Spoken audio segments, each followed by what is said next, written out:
qui dit fin d'année, dit rétrospective, dit retour en arrière, dit on regarde ce qui s'est passé dans la dernière année pour voir le chemin qui a été parcouru, mais aussi qu'est-ce qu'on ne pourrait pas améliorer pour l'année qui s'en vient, l'année qui commence dans quelques jours à peine. Au moment d'enregistrer cet épisode, on est le 30 décembre 2024. L'épisode va être publié le 30 décembre 2024 également. Donc, je vais te parler un peu de tout ça, mes apprentissages de 2024, notamment cet apprentissage d'enregistrer un épisode le jour même de sa diffusion. Je t'en dis pas plus, on en parle dans quelques instants. Tu cherches une façon de te démarquer et tu as choisi le podcast pour y arriver? Que tu aies lancé ou non un podcast en ce moment, ben t'es au bon endroit. Mon nom est Marco Bernard et avec l'Académie du podcast, j'ai aidé plus de 1000 francophones de 15 pays différents à se lancer dans le merveilleux monde du podcast depuis 2018.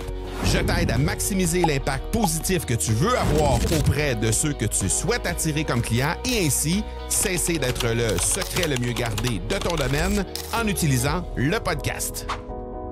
Fin d'année 2024. Alors, c'était une année qui a été très, très riche en rebondissements, très riche en nouveaux apprentissages. Et aujourd'hui, ben, j'ai pensé faire un court épisode qui serait un épisode rétrospectif sur qu'est-ce qui ont été mes apprentissages de 2024. Incidemment, si jamais tu me regardes sur YouTube, tu dois t'apercevoir que j'ai un look un peu décontracté aujourd'hui. Si jamais tu n'es pas sur YouTube encore, si tu m'écoutes plutôt que me regardes et que tu veux voir un peu ce look décontracté, je t'invite à aller jeter un coup d'œil sur YouTube. Tu peux aller voir sur la chaîne. Donc, c'est tout simplement l'Académie du podcast. Tu nous cherches et tu vas nous trouver facilement pour voir les épisodes qui sont là. Donc, on diffuse des épisodes de podcast directement sur notre chaîne YouTube. Il y a des vidéos aussi, il y a plein de choses qui sont là. Donc, si jamais tu n'es pas abonné encore, je t'invite à le faire. Mais donc, si tu me regardes, ben, tu sais que normalement, ce n'est pas le look que j'affiche en temps normal dans mes épisodes de podcast. Et là, ben, la raison pour laquelle c'est comme ça, ben, c'est qu'aujourd'hui, j'ai décidé d'enregistrer l'épisode le jour même de sa diffusion. Un des apprentissages que j'avais fait il y a quelques années, c'était d'avoir la possibilité d'enregistrer à l'avance les épisodes pour faire en sorte de ne pas être bousculé dans le temps et de pouvoir avoir moins de pression, en fait, à mettre des épisodes en ligne. Et ça, ben, j'ai toujours fait ça depuis ce temps-là. Je me souviens pas si c'est 2021 ou 2022 que j'avais fait cette constatation-là et cet apprentissage-là qu'il fallait absolument enregistrer minimalement une semaine ou deux à l'avance pour être certain de pouvoir avoir un peu moins de pression sur les diffusions d'épisodes de podcast. Mais j'avais réussi à tenir le rythme là, tout le long jusqu'à tout récemment. Et en fait, ce qui est arrivé, c'est que les deux derniers épisodes, donc l'épisode du 23 décembre et l'épisode d'aujourd'hui, le 30 décembre, dans les deux cas, ça a été des épisodes qui ont été remis à plusieurs reprises. En fait, l'enregistrement de ces épisodes-là a été remis à plusieurs reprises. Et ben, aujourd'hui, dans les deux cas, autant le 23 que le 30, les épisodes ont été enregistrés le jour même de leur diffusion. Et là, tu vas me dire, oui, mais Marco, pourquoi est-ce que tu as changé ta façon de faire? Pourquoi est-ce qu'aujourd'hui, tu décides d'enregistrer la journée de la diffusion? Est-ce que c'est un apprentissage que tu as fait? Est-ce que ce serait mieux de le faire de cette façon-là? Et la réponse, c'est non. C'est définitivement pas mieux. Sauf qu'un des apprentissages que j'ai fait en 2024, c'est que je suis de plus en plus conscient de qui je suis. C'est-à-dire que j'ai pris le temps de me déposer et de m'observer davantage. Pendant les dernières années, on était en mode, on veut faire grandir l'Académie du podcast, on veut rendre notre message disponible au plus grand nombre de personnes possible, on veut faire connaître l'Académie du podcast partout dans la francophonie, on veut servir le plus grand nombre de personnes possible. Donc, c'était la course à combien de nouveaux contenus est-ce qu'on peut créer, est-ce qu'il y a une façon qu'on peut être plus visible, est-ce que ci, est-ce que ça. Et ça fait en sorte que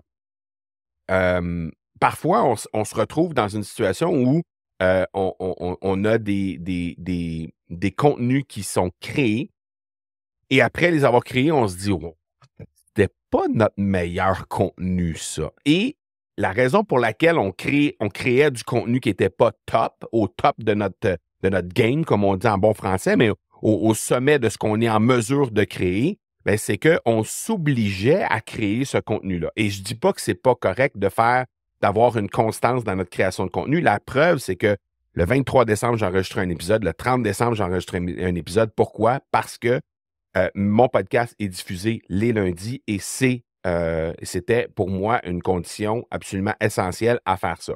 Mais je vais t'expliquer comment je suis arrivé au fait de, premièrement, ne pas enregistrer à l'avance et pourquoi je me suis retrouvé à enregistrer le 23 et le 30 et comment j'ai réussi à composer avec cette exigence-là de devoir publier cette journée-là.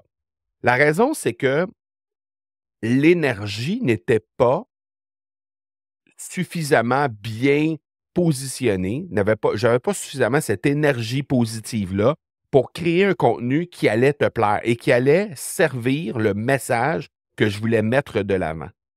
Et ça, ben, comme je n'étais pas en mesure sur le plan énergétique de créer le meilleur contenu qu'il fallait, ben, j'ai décidé de repousser la date de l'enregistrement et j'ai surtout décidé, en m'observant, j'ai décidé de prendre des décisions conscientes dans ma vie pour faire en sorte qu'aujourd'hui, je sois en mesure d'avoir l'énergie nécessaire pour enregistrer un épisode de podcast. D'ailleurs, si tu me regardes en ce moment, ben, tu sais, bon, on est sur YouTube et tout ça, mais si jamais tu fais que m'écouter, passe par notre chaîne YouTube et va observer l'enregistrement d'aujourd'hui, l'enregistrement de l'épisode de la semaine prochaine. Tu remarqueras, je vais avoir le même outfit, exactement le même habillement. Pourquoi?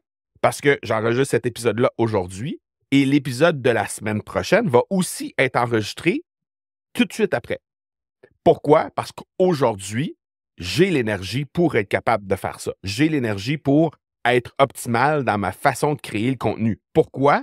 Parce que je me suis observé, je savais que je n'avais pas cette énergie-là dans les derniers jours et j'ai fait en sorte, parce que je me suis observé dans les derniers mois, pendant toute l'année 2024, j'ai apprivoisé qui je suis sur le plan énergétique et comment je peux arriver à avoir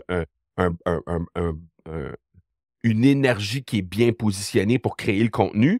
Donc, j'ai pris des choix, j'ai fait des choix dans les derniers jours qui faisaient en sorte que je m'assurais de pouvoir avoir l'énergie qu'il fallait pour enregistrer le 30.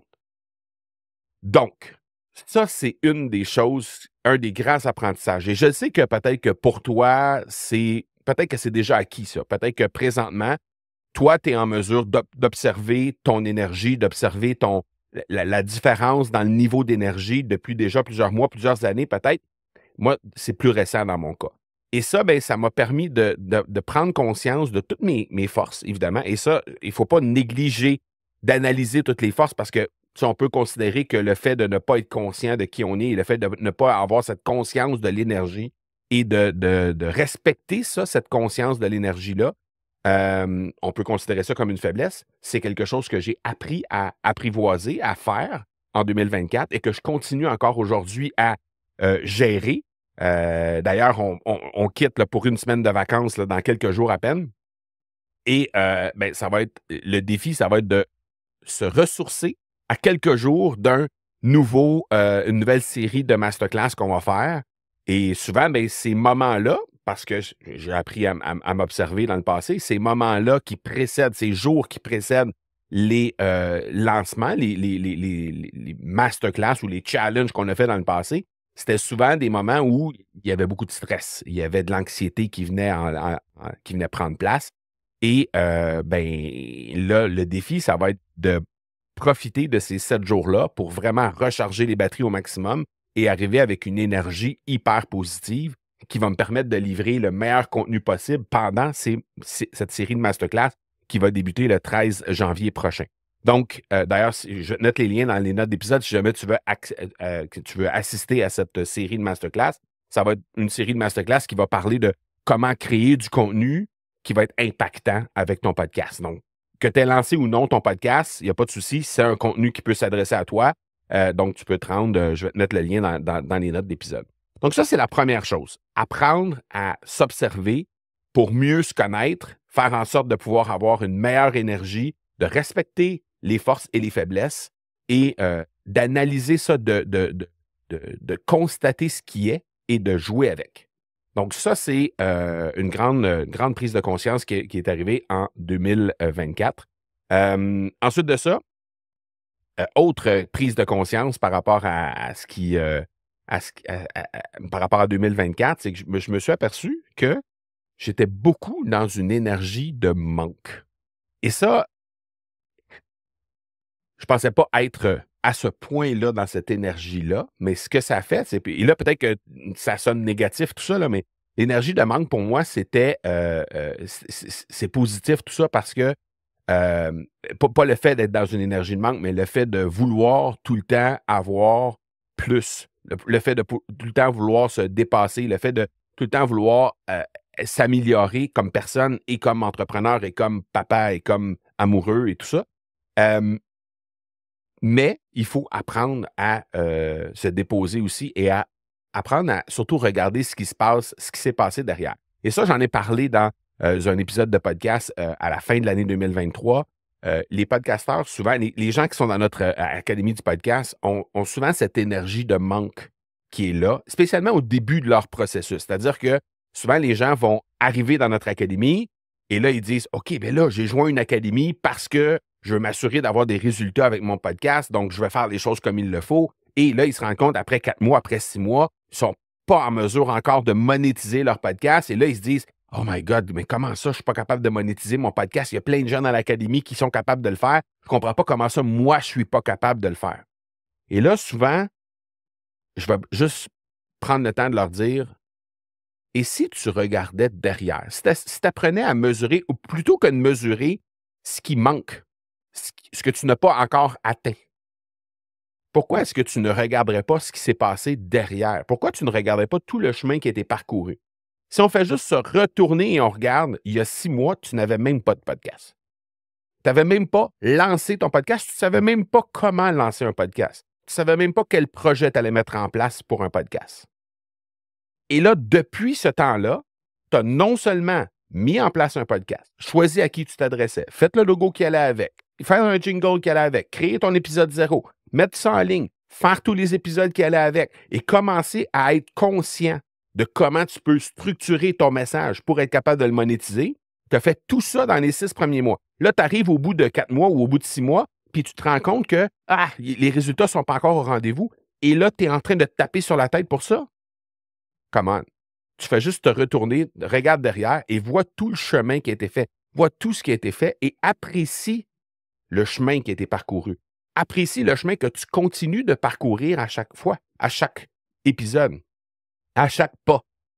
Apprécier le parcours, apprécier le moment dans lequel tu te trouves à chaque fois que tu crées un épisode de podcast. Le moment où tu as ce sentiment privilégié de pouvoir t'adresser à la personne qui est en face de toi, qui est là, juste de l'autre côté de l'autre côté des écouteurs, si on peut dire, parce que toi, tu es en train de parler dans le micro, mais de l'autre côté des écouteurs, et peut-être que c'est exactement à l'endroit où tu te situes présentement par rapport à moi, c'est que moi, je parle dans le micro présentement, et là, toi, peut-être que tu m'écoutes, et tu te dis, ben oui, mais moi, c'est moi qui est de l'autre côté de l'écouteur.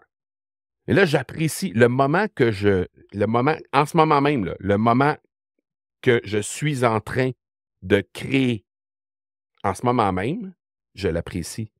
Je suis privilégié de pouvoir avoir cette chance et cet honneur de pouvoir, à travers mon micro, me rendre jusqu'à tes oreilles, à travers tes écouteurs à toi, et pouvoir t'adresser la parole, et pouvoir peut-être t'influencer, peut-être t'inspirer à travers tout ça.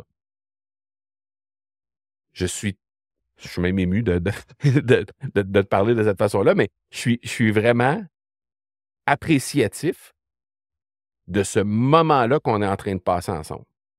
Donc, juste de prendre le temps d'apprécier ce que tu es en train de mettre en place. Déjà, ça, c'est une chose. Ensuite de ça, d'apprécier le parcours et de continuer de vouloir t'améliorer, de continuer de vouloir juste modifier un petit millimètre ici, un petit centimètre là, pour faire en sorte de pouvoir maximiser le message et la façon dont tu livres ton message à tes auditeurs. Inévitablement, ça va faire en sorte ça va créer des résultats. On a une de nos académiciennes, elle s'appelle Lucie. Et là, si tu es un de nos académiciens, tu connais très certainement Lucie. Mais sinon, il y a une de nos académiciennes, Lucie, qui, elle, a créé 80 épisodes de podcast avant même de monétiser quoi que ce soit. Et là, à un moment donné, après 80 épisodes, elle me dit « Oui, Marco, moi, ça fait 80 épisodes, là. J'ai pas réussi à monétiser encore. Qu'est-ce que je fais de pas correct? Dis-moi ce que je fais de pas correct. Quel chemin je devrais prendre? » Et là, on a analysé rapidement le parcours qu'elle avait fait, comment elle faisait ses trucs. Et je lui ai juste proposé 2 ou 3 petits ajustements sur son podcast, notamment en lien avec son persona, sur la structure en tant que telle et sur la façon de créer le contenu aussi. Et en faisant juste ce petit changement-là, ça fait en sorte qu'elle a réussi à générer plus de 100 000 $ en 14 mois dans les épisodes 81 et plus. Donc, est-ce que les 80 premiers épisodes ont servi absolument à rien? Absolument pas. Au contraire, tous ces épisodes-là, d'abord, ont mené à la prise de conscience de il faut faire un petit changement au niveau de ton persona, un petit changement dans la façon de créer ton contenu, et là, il y aura des résultats. Donc déjà, si c'est juste que ça que les 80 premiers épisodes ont fait, ça a été vraiment absolument bénéfique. Mais c'est aussi toute la confiance qu'elle a acquise dans la façon de livrer le contenu, toute sa façon de livrer son contenu, l'assurance qu'elle a prise au fil du temps dans les 80 épisodes. Donc, tout ça, ça fait en sorte qu'elle a réussi à arriver à l'épisode 81 en faisant quelques petits changements, à commencer à monétiser son podcast. Donc, tout le parcours qu'elle a parcouru avant, ça fait en sorte que ça l'a amené à être prête à pouvoir monétiser. Donc, souvent, les gens, les podcasteurs vont dire « OK, moi, je joins une académie parce que je vais avoir des résultats. » Parfait, c'est très louable tout ça. Et c'est effectivement ce qu'on vise à faire. Notre promesse à nous en tant qu'académie, c'est justement de te donner les clés, de te donner tout ce qu'il faut pour être capable de prendre ton message et le tourner en résultat pour toi et pour les auditeurs. Donc, c'est ça notre promesse. C'est parfait. Sauf que pour certains, ça prend 3 épisodes. Pour d'autres, ça va en prendre 100 ou 80, par exemple, comme Lucie. On ne sait pas. L'idée, c'est de s'améliorer un épisode après l'autre et surtout apprécier qu'est-ce qu'on est en train de faire, qu'est-ce qu'on est en train de créer. Apprécier ce moment privilégié qu'on a de pouvoir parler à des gens qui nous écoutent, comme toi qui es en train de le faire avec moi présent. Donc ça, c'est une deuxième constatation qu'il y a eu, à savoir que j'étais encore, malgré cet apprentissage-là que je remets souvent sur la table avec les académiciens et académiciennes, j'ai remarqué en 2024 que de mon côté, moi, en tant que personne, j'avais à continuer à travailler sur ça, le fait d'être dans une énergie de manque. Et je devais continuer à travailler sur ça pour être capable d'être encore plus appréciatif de tout le chemin qui est parcouru déjà. Parce qu'on s'entend, là, je veux dire, l'Académie du podcast, là, ça a été mis en place à la fin de l'année 2018. Au moment où on se parle, au moment où j'enregistre cet épisode-là, ça fait un petit peu plus que 6 ans, quelques jours de plus que 6 ans. Et on a servi plus de 2000 personnes, 2000 francophones à travers le monde. On génère des centaines de milliers de dollars. On a commencé, il n'y avait que moi et une autre personne. Et finalement, aujourd'hui, on est rendu tout près de 15 personnes dans notre équipe. On crée des épisodes de podcast. On produit des épisodes de podcast pour certaines personnes qui veulent qu'on le fasse pour eux. Il y a plein de services qui ont été mis en place qu'on n'avait pas à l'époque. Donc, bref, on a, en 6 ans, connu une ascension absolument fulgurante. Donc, c'est sûr que si tu me demandes en date d'aujourd'hui, à l'aube de 2025, est-ce qu'il y a des choses qui ne sont pas encore accomplies? Je vais te répondre oui, assurément. Il y a des choses qu'on aimerait accomplir puis qu'on souhaite être encore rayonnant encore plus grandement à travers la francophonie et tout ça, et on veut servir le plus grand nombre de personnes possible. Mais quand on prend le temps de se retourner, par contre, et d'apprécier tout ça, moi, j'ai rencontré des gens absolument formidables. Il y a des gens qui sont là depuis les tout débuts, là, des gens qui sont là depuis 2019, 2018, 2019, 2020, quand tu es là au début de notre parcours, notre club Momentum qui a vu le jour avec la pandémie, parce que lorsque la pandémie était déclarée en mars, il y a des gens qui nous disaient « Ah, on a envie de se rencontrer. » On a mis en place le club Momentum exactement pour cette raison-là. À l'époque, on se disait bah, « Ça va peut-être être temporaire le temps que la pandémie soit là, mais éventuellement, ça va peut-être s'éteindre tout ça. » Mais le club Momentum est toujours là au moment où on se parle. Ça va faire bientôt 5 ans que le club Momentum est là. Et ce club-là, il y a des gens qui sont là depuis les premiers jours. Depuis le jour 1 du Club Momentum, il y a des gens qui sont encore là, membres de ce club-là, mais qui continuent de vouloir s'améliorer en tant que podcasteurs et qui continuent de vouloir améliorer leur façon de faire. Et on est presque 200 là, au moment où on se parle. Donc, ces gens-là continuent de vouloir être membres de ce club-là. Et ça, ben, ce que ça fait, dans le fond, c'est que ça me donne l'opportunité de rencontrer des gens de partout à travers le monde. Présentement, je peux te dire que j'ai des amis, clients / amis qui sont de partout à travers le monde. Des gens qui sont en Belgique, des gens qui sont en Suisse, des gens qui sont en France, des gens qui sont...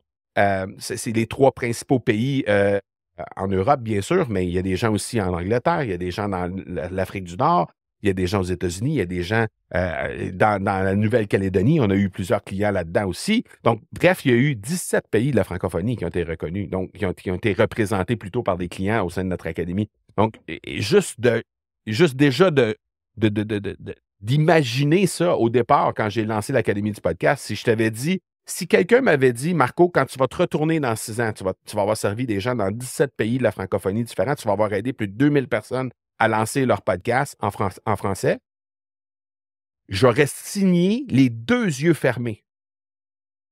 J'aurais été tellement heureux de signer ce contrat-là, sachant qu'il y avait la garantie de c'est sûr que tu vas avoir ça, là, ben, j'aurais signé en 6 copies le plus fort possible pour être sûr que ça traverse toutes les copies. Et c'est sûr que j'aurais accepté ça. Alors, quand on mesure par derrière, c'est sûr que c'est intéressant. Quand on mesure par devant, on est toujours dans une énergie de on veut en avoir plus, on veut en avoir plus, on veut en avoir plus. Et c'est OK de pouvoir faire ça. C'est OK de vouloir s'améliorer. Mais il ne faut pas oublier de où on arrive aussi. Donc, ça, c'est les 2 premières grandes prises de conscience, 2 premiers apprentissages qu'il y a eu. Autre chose au niveau de l'animation des podcasts en tant que tel et au niveau de, je dirais au niveau de, en général dans la vie, autant personnel que professionnel, l'importance des mots. L'importance des mots, pour moi, ça a été un grand apprentissage de 2024, tellement que je suis allé me former là-dessus. J'ai pris des formations dans l'utilisation des bons mots dans les bons moments, l'utilisation des bonnes phrases, comment structurer les phrases pour être capable d'avoir... Et peut-être que tu as pris conscience de ça. Dans la façon que j'anime les épisodes de podcast, peut-être que tu te rends compte qu'il y a certaines tournures de phrases, qu'il y a certaines façons de dire les choses, qu'il y a certaines façons d'expliquer les choses qui sont différentes depuis le début de l'année 2024 et qui ont progressé en cours de route jusqu'à aujourd'hui, parce que j'ai pris cette conscience-là. Et dans le fond, au début de l'année 2024, j'ai adhéré à une formation en lien avec ça, un mentor que j'ai embauché pour être capable de m'aider par rapport à ça. Donc, pour bonifier les stratégies de com, bonifier autant à l'écrit, autant à la vidéo, autant à l'audio. Donc, c'est vraiment la façon de structurer le message. Donc, ce qui sort de ma tête, de ma bouche, de mes mains lorsque je tape, mais ce qui sort vraiment de ma tête en termes de message, ce que je veux livrer comme message, bien, apprendre à mieux le livrer pour faire en sorte que ce soit plus impactant. Et c'est pas de manipuler les gens de faire ça, mais c'est plutôt d'être plus efficace dans la façon de livrer le message pour que la personne comprenne réellement le fond de ma pensée. Et ça, ben, moi, j'ai découvert ça en 2020. Ben, je n'ai pas découvert ça, mais j'ai amélioré ça, je dirais, en 2024.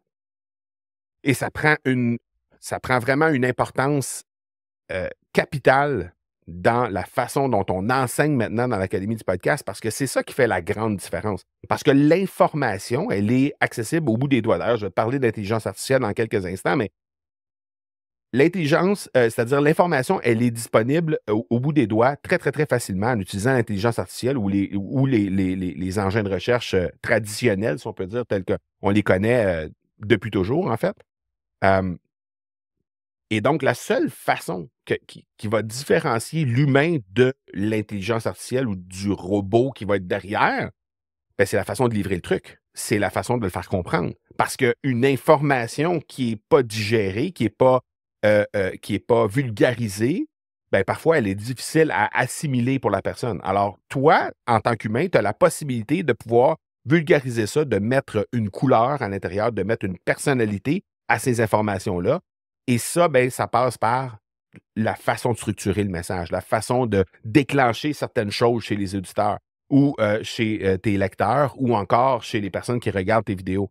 Donc, tout ça, ça fait en sorte que tu vas être capable d'être de plus en plus efficace lorsque tu vas comprendre, comme moi je l'ai fait en 2024, et peut-être te former par rapport à ça sur l'importance des mots. D'ailleurs, je t'ai parlé de la série de masterclass qu'on fait à partir du 13 janvier prochain. Donc, si tu captes cet épisode-là avant le 13 janvier 2025, ben, il y a une masterclass qui va être le 13 janvier prochain, une le 13, une le 15, une le 17, en fait, une série de 3 masterclass qui va parler de ça, qui va parler de l'impact, de l'importance de l'impact des mots et quelle importance ça pourrait avoir sur ta façon de livrer ton contenu durant tes épisodes de podcast ou dans tes vidéos ou encore sur tes courriels. Évidemment, nous, on va le regarder sous l'angle du podcast, mais je devine que si tu m'écoutes présentement ou si tu me regardes, bien, clairement, c'est parce que le podcast t'intéresse. Donc, je pense que ça peut être intéressant peut-être de t'inscrire à cette série de masterclass. C'est gratuit et le lien, il est dans les notes d'épisode, donc tu pourras aller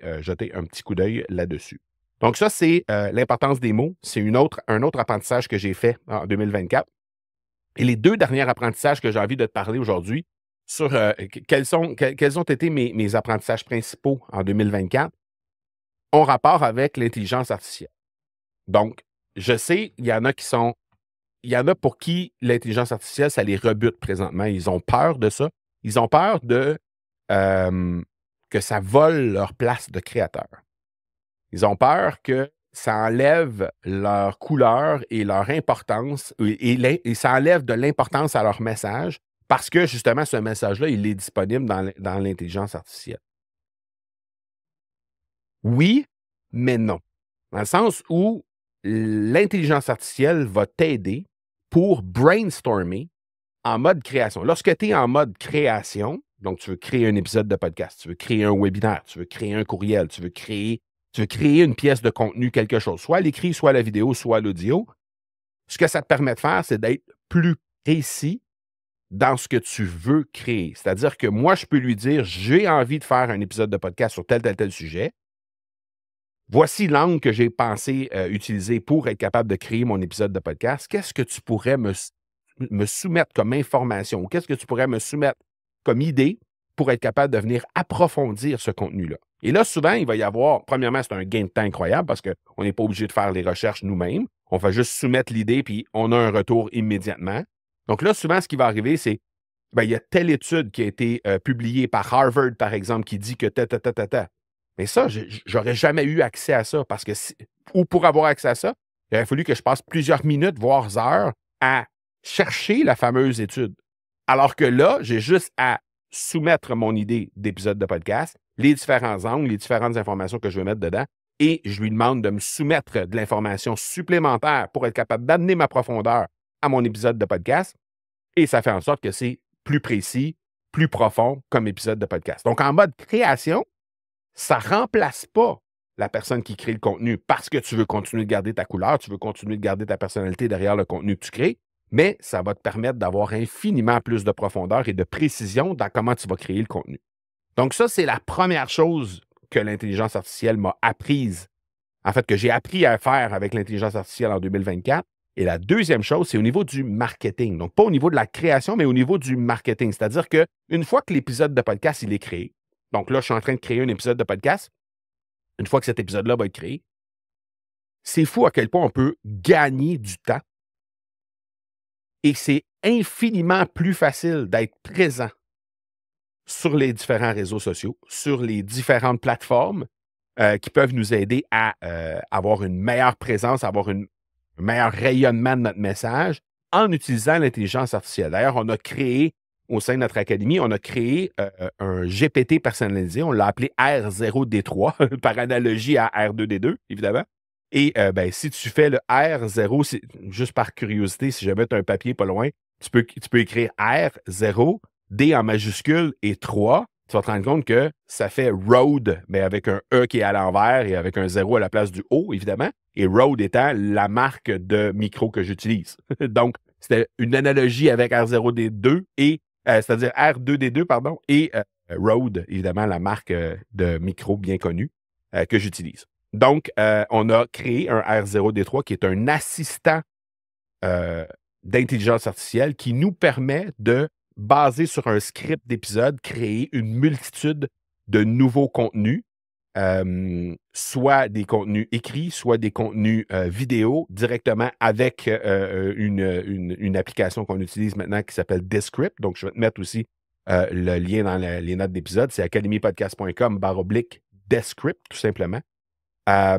Et donc, ça nous a permis de gagner en temps, gagner en efficacité et pouvoir dupliquer dans une quantité et un temps phénoménal, pouvoir créer du contenu, en fait, qui va nous permettre de promouvoir les épisodes de podcast.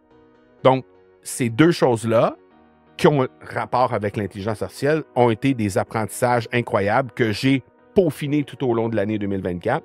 Et je pense que là, aujourd'hui, on est rendu vraiment très efficace dans un langage podcast à utiliser l'intelligence artificielle.